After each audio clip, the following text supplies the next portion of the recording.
Ouais, il est potox, c'est Antox, et bienvenue dans cette nouvelle vidéo consacrée à la critique de l'épisode 2 de la 4ème saison des 50. Avant de commencer, n'hésitez pas à liker, partager, commenter la vidéo. Si jamais mon contenu vous plaît, n'hésitez pas également tout simplement à vous abonner et pourquoi pas à activer la cloche, comme ça vous ne louperez aucune de mes autres vidéos. Pour ceux qui veulent me soutenir davantage, n'hésitez pas à me booster les vidéos, c'est totalement gratuit et en plus ça ne prend que quelques clics. Petit slide sur la droite à l'encadré donc des commentaires. Appuyez donc sur le bouton booster et on confirme en réappuyant sur le gros bouton en bas de l'écran. C'est rapide, c'est gratuit et moi ça aide énormément la chaîne, donc n'hésitez pas. Et pour ceux qui veulent soutenir davantage la chaîne, n'hésitez pas à devenir membre en appuyant donc soit sur le gros bouton rejoindre qui est donc sous la vidéo, ou alors dans la description, il y a également un lien,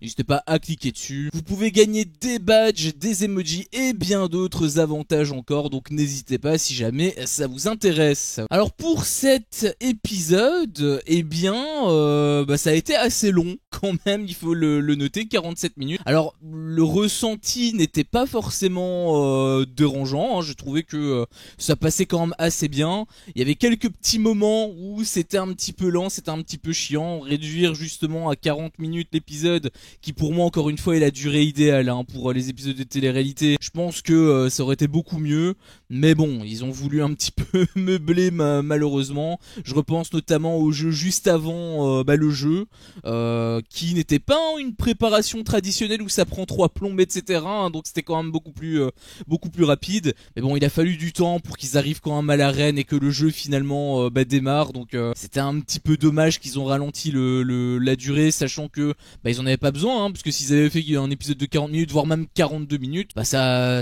aurait très bien pu passer très facilement, tu vois, donc c'est un petit peu dommage. Mais bon, à part ce petit point là, bon, pour moi le moment qui était vraiment le plus chiant, c'était la partie avec Anya et Zizou quand ils ont eu leur pseudo explication. Pourquoi est-ce que je dis que c'était un moment qui m'a saoulé? Eh bien c'est parce que je les suspecte grandement d'avoir tout simplement fake leur séparation, juste pour préciser, je suis Agnès sur Twitter, sur Instagram pardon, et en fait j'avais remarqué que juste avant le tournage des 50, eh bien elle avait fait quelques petits posts où elle disait que voilà, ils étaient plus ensemble, Anya et Zizou, et bizarrement après justement le tournage, eh bien ils sont encore une fois en couple, et ça fait poser forcément beaucoup de questions. Est-ce que c'était réel ou est-ce que c'était fake? Et j'ai l'impression que c'était fake, puisqu'on a eu des petites interactions en plus pendant l'épisode, où voilà, il y a Zizou qui a volé un bisou à Anya, et Anya elle était en train de rigoler et tout, elle était pas spécialement mécontente,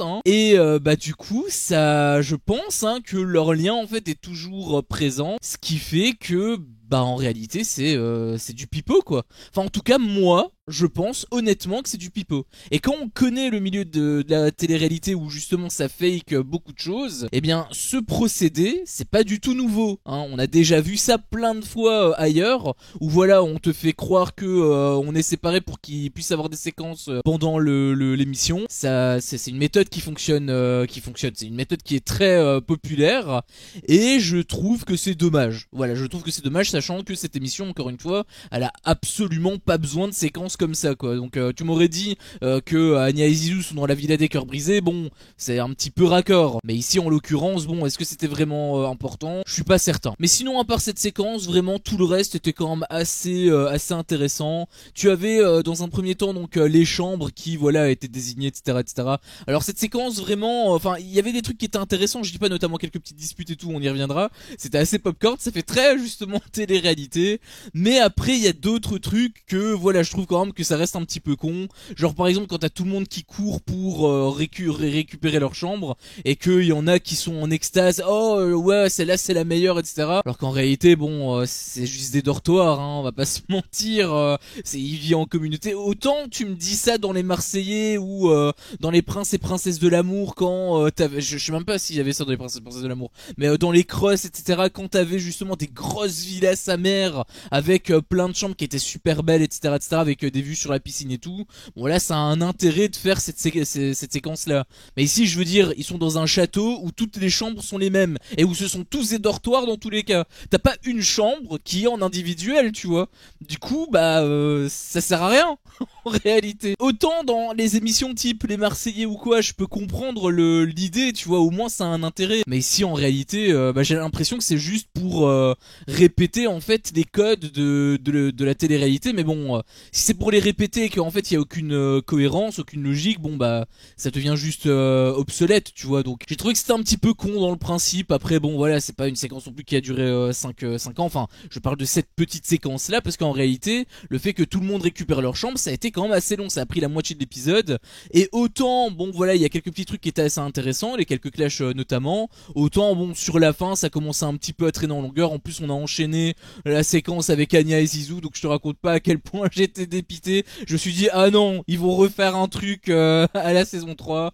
Mais finalement, non, on est quand même passé sur le jeu, donc ça c'était quand même, c'est quand même plutôt chouette. Justement, pour revenir sur les quelques petits clashs, il y a eu notamment Aneya qui s'est un petit peu embrouillée avec Robin, et j'avais trouvé qu'elle avait fait carrément sa diva, et ça m'avait pas plu du tout. Hein, pour le coup, je donne totalement raison à Robin. Là, j'avoue que Aneya, elle m'a grave saoulé. En plus, elle prenait son excuse qu'elle était mère de famille et tout en interview. Enfin bref, c'était vraiment du bullshit.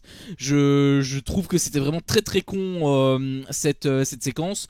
D'autant plus que en réalité, ils se sont tous mis d'accord finalement. Hein, à la fin, voilà, tout le monde s'est pas pris dans les bras, mais voilà, il y a eu un petit clash au début et finalement tout le monde dormait en même temps. Pourquoi est-ce que Anaya ne voulait pas que Robin dorme dans leur chambre? C'est pas, enfin je veux dire, déjà c'est une vie en communauté et bon, si tu veux que des filles, ok d'accord, très bien, mais enfin je veux dire, c'est pas la mer à boire, hein, il va rien se passer, enfin normalement. Et s'il se passe quelque chose, dans tous les cas il sera dégagé très rapidement, et en réalité ça va pas aller plus loin que juste un cri.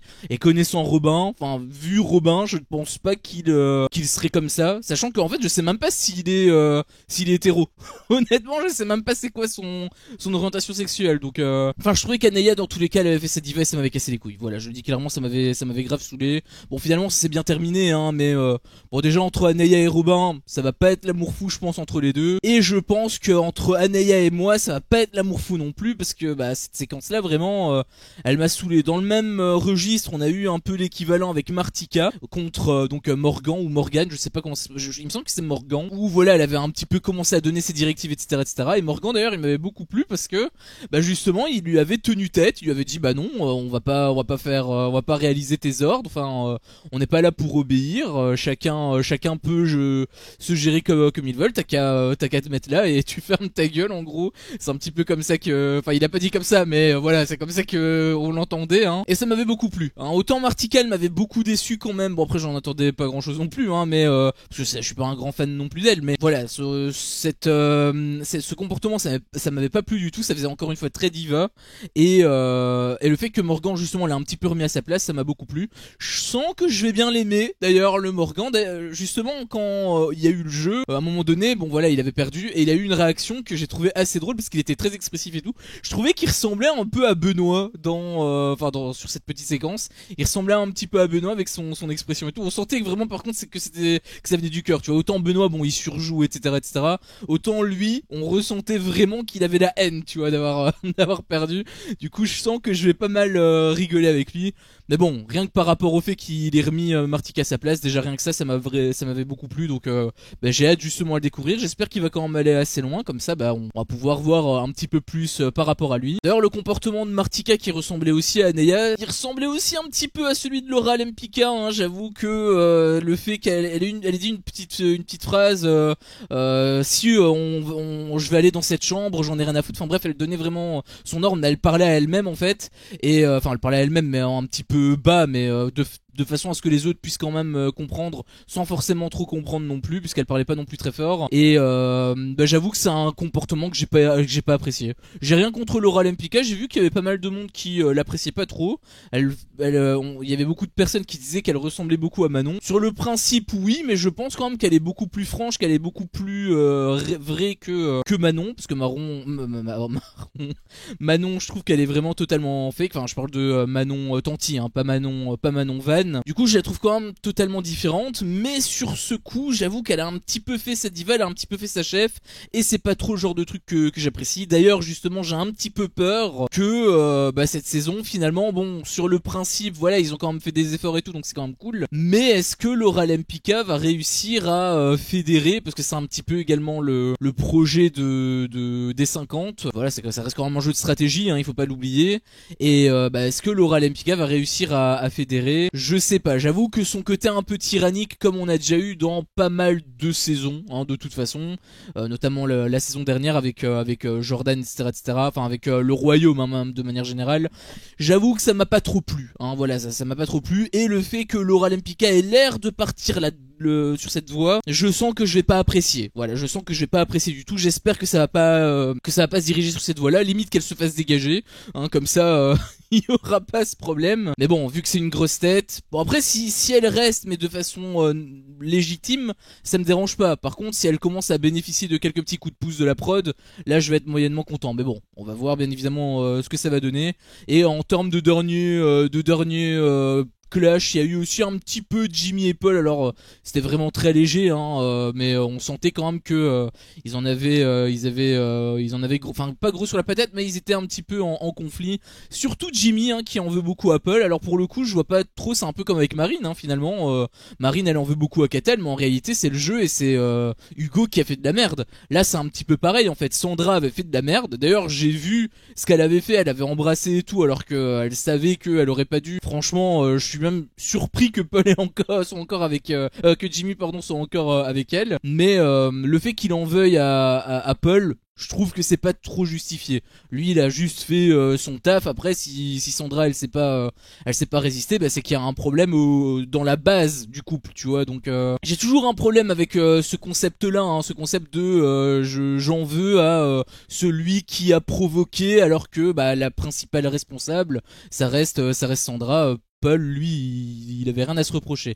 D'ailleurs, du coup, justement, on sait que Paul a quand même, parce que moi je le savais pas en réalité, j'avais complètement oublié que c'était lui. Il est donc hétéro, ou du moins en partie, puisqu'on voit par rapport à Sandra. Donc, est-ce que ça va aller plus loin avec Benoît? Du coup, j'en ai pas l'impression. Après avoir, hein, peut-être qu'il est bi, mais là j'ai l'impression que ça va faire un petit peu comme avec Julien dans The Detective Club. Hein, c'est-à-dire que Benoît, voilà, il va faire des petits trucs, il va un petit peu vanner, mais ça va pas aller plus loin que sur le ton de la blague, qui serait un petit peu dommage. Après oui voilà, c'est un petit peu drôle hein, parfois de temps en temps, mais bon, si ça pouvait aussi aller plus loin, parfois ça peut être également intéressant. D'ailleurs en parlant de Benoît, ça m'avait un petit peu fait rire parce qu'il voilà pour savoir qui allait récupérer telle chambre ou telle chambre, du coup il disait voilà on va choisir en fonction du nombre d'abonnés, et il me semble que c'était Paul, il lui avait demandé combien t'as d'abonnés, il lui avait répondu 2, et du coup il va dire ça c'est à la cave, et en réalité quand tu vois un truc comme ça de l'extérieur et que t'as aucun contexte, tu te dis ouais mais le mec c'est un putain de snobinard,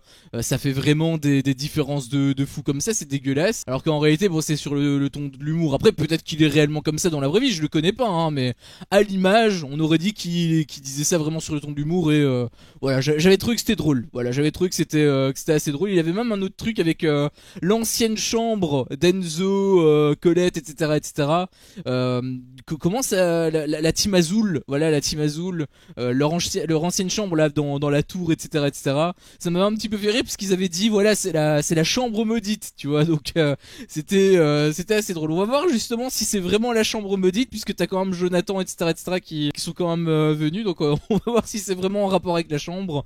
Mais voilà, c'est un petit clin d'œil par rapport à la saison dernière. Elle était dégueulasse hein, la saison dernière, mais au moins bon ils ont réussi un petit peu à la faire briller grâce à cette petite phrase quoi, donc c'est assez drôle. Et puis donc deuxième partie de l'épisode, on a eu donc le jeu, hein, le fameux jeu numéro 1 qui était assez intéressant, j'ai trouvé. Ça paie pas de mine en fait, je vais t'expliquer le truc, tu vas dire ouais bah si tu l'as pas vu tu vas dire ouais c'est pas forcément fou, mais en réalité le jeu était quand même assez bien rythmé dans le montage. En gros ils avaient simplement une zone qui devait pas dépasser, et ils avaient un masque pour ne pas pouvoir voir, enfin leur obstruer la vue, et ils devaient marcher marcher, donc simplement faire des pas sur place en levant les jambes, et dès que la musique s'arrêtait, voilà, il devait s'arrêter, il devait pas dépasser donc cette fameuse zone là. Si ne serait-ce il touchait la ligne, c'était game over pour eux en fait. Et bah du coup comme ça en équipe, voilà, ils avaient plusieurs vies si tu veux. La première équipe où il restait plus personne en fait pour jouer, bah c'était les premiers éliminés.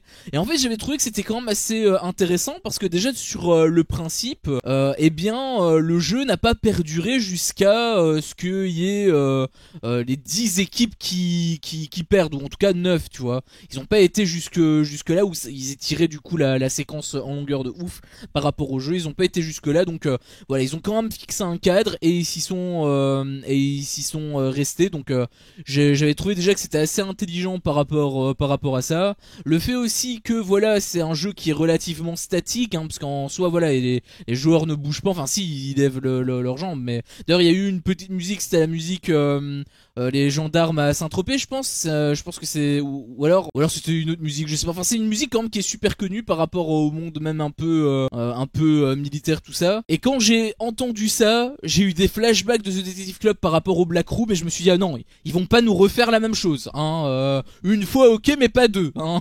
Donc j'espère qu'on aura pas d'autres trucs comme ça, parce que vraiment avec la Black Room on te l'a ramené à chaque fois cette musique, c'était, enfin, à un moment donné ils l'ont changé, hein, mais c'était chiant, vraiment c'était chiant. Au pire il t'aurait mis le générique là de des 50.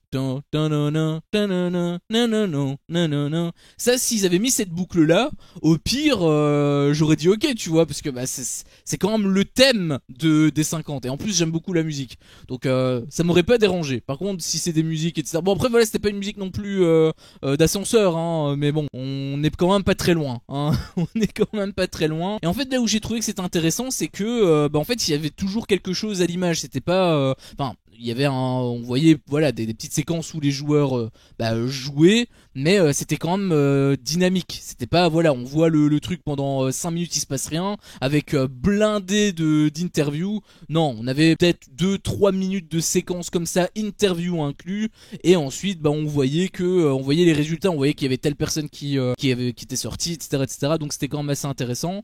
Il y avait également le jeu par rapport aux équipes, hein, parce que forcément tu vois que les joueurs tombent au compte-gouttes, bah du coup tu ressens un stress. C'était aussi ça l'intérêt, j'ai trouvé, de t'arrêter au moment où une seule équipe perd, comme ça tu ressentais vraiment le stress et t'avais pas plusieurs possibilités. Donc là il y avait quand même un intérêt, un suspense. Rien que ce jeu là il m'a à l'amende les 9 dixièmes des jeux de l'année dernière, hein. Donc vraiment j'étais quand même très très content par rapport à ça. Un petit bémol, alors c'est pas grand chose en réalité, mais bon c'est plutôt pour l'expérience spectateur. C'est un petit peu dommage qu'il n'y avait pas de HUD, qu'il n'y avait pas d'interface visuelle. En gros, dans Deux cerveaux, je sais pas si vous vous souvenez, mais on voyait toujours les scores qui étaient affichés, notamment par exemple avec les votes, où on voyait les candidats avec le nombre de votes qu'ils avaient, et on voyait clairement tout le temps ce qui restait, hein, globalement, ou en tout cas on voyait un petit peu le décompte, enfin le compte plutôt. Ça aurait été pas mal d'inclure ça ici, parce que j'avoue qu'au début bon voilà je retenais un petit peu, hein, mais plus on avançait dans le jeu, plus je me suis dit ok, je commence à être un petit peu perdu. Bon finalement les violets, enfin je sais plus si c'était des violets, il me semble que c'était des violets, ils étaient complètement cataclysmiques, hein, c'était ils étaient voilà ils se sont fait éliminer, mais comme des bleus, hein, j'ai envie de te dire limite. Donc c'était très triste pour eux, et du coup voilà, il y avait moins ce problème là on va dire, mais voilà, s'ils avaient mis vraiment une sorte de tableau, hein, avec simplement couleur violet, etc., et qui disait le nombre de joueurs restants, ça aurait été beaucoup plus visuel et on aurait pu vraiment ressentir davantage le stress. Le stress était quand même ressenti, il n'y avait pas de souci, mais voilà, on aurait pu vraiment le voir coup sur coup. Genre si tu vois un, bah forcément, ou même si tu vois deux et que les autres sont à 4-5, bah du coup tu dis oula, c'est quand même mal parti pour eux. Bon, dans tous les cas tu pouvais le déduire, hein, mais voilà, s'ils avaient mis un petit système comme ça, ça aurait été beaucoup plus visuel, ça aurait été un peu meilleur, mais bon c'est, encore une fois là je donne vraiment du détail. D'ailleurs je le cale ici pendant que j'y pense, mais on est d'accord que Esmeralda elle est belge. Parce que à chaque fois que je l'entends en interview, c'est la deuxième fois que je l'entends en interview, je me dis mais attends, mais cet accent là c'est l'accent de mon pays en fait. Tu me feras pas croire qu'elle a pas d'accent là, elle est belge. On aurait dit Amélie Netten en fait. Donc je sais pas si elle est belge, mais à chaque fois que je l'entends, ça me crie dans les oreilles, mais du coup je suis pas sûr. Donc ça me fait un petit peu rire. Il y avait un petit truc aussi que je voulais dire. Bon, c'était plus une sorte de technique que certains candidats avaient et pas d'autres. Il y en avait en fait qui levaient vraiment leurs jambes très haut et du coup ils dépensaient de l'énergie vraiment bêtement, parce que on pourrait se dire que voilà, le jeu était facile, etc., etc. C'est un petit peu l'a priori que j'avais eu au début, mais ensuite je me suis un peu projeté et je me dis en réalité le jeu, je pense qu'il est très difficile quand tu le vis, je veux dire, parce que déjà c'est très physique, c'est quand même assez cardio, hein. Même si tu lèves pas tes jambes très haut, bah, tu fais le mouvement 1000 fois à la fin, je peux t'assurer que t'as mal. Fais ça avec tes mains, fais ça pendant au début tu vas dire ouais c'est easy, et puis tu fais ça, tu comptes jusque 1000 en faisant ça 1000 fois, je peux t'assurer qu'à la fin les avant-bras voilà, ils prennent cher. Du coup, je pense quand même que déjà physiquement c'est pas forcément très facile, mais au-delà du physique, bah en réalité sur la durée, je sais pas combien de temps ça a duré, hein, puisqu'on n'avait pas de timer, mais si ça tombe, ça a duré 30 minutes.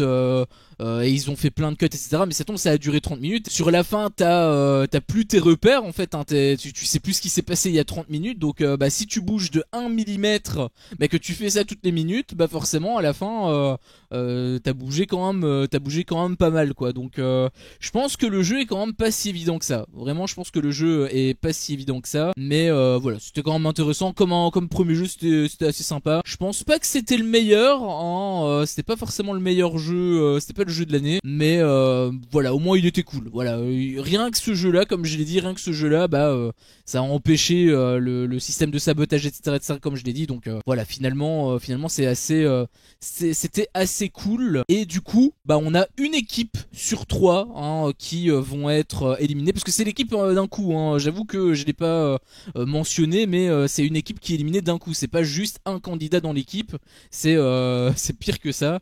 Donc ils sont vraiment mis dans la merde, on va dire les violets.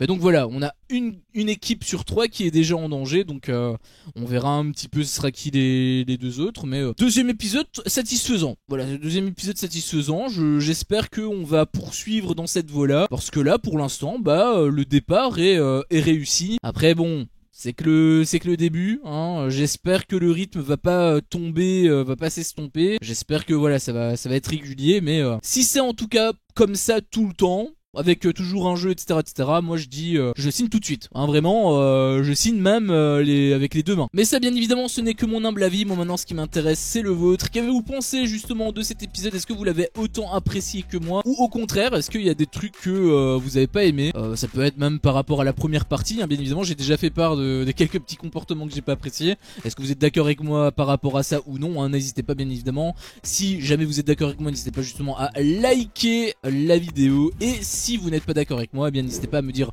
pourquoi dans l'espace commentaire. Encore une fois le petit boost, hein, si jamais vous voulez soutenir mon travail, ça ne mange pas de pain, hein, c'est très rapide encore une fois, donc n'hésitez surtout pas. Et encore une fois pour ceux qui veulent me soutenir davantage, le bouton rejoindre hein, dans la description. N'hésitez pas à aller checker, au pire ça ne coûte rien. Sur ce, merci à vous pour votre visionnage et je vous dis à la prochaine pour une prochaine vidéo. Ciao.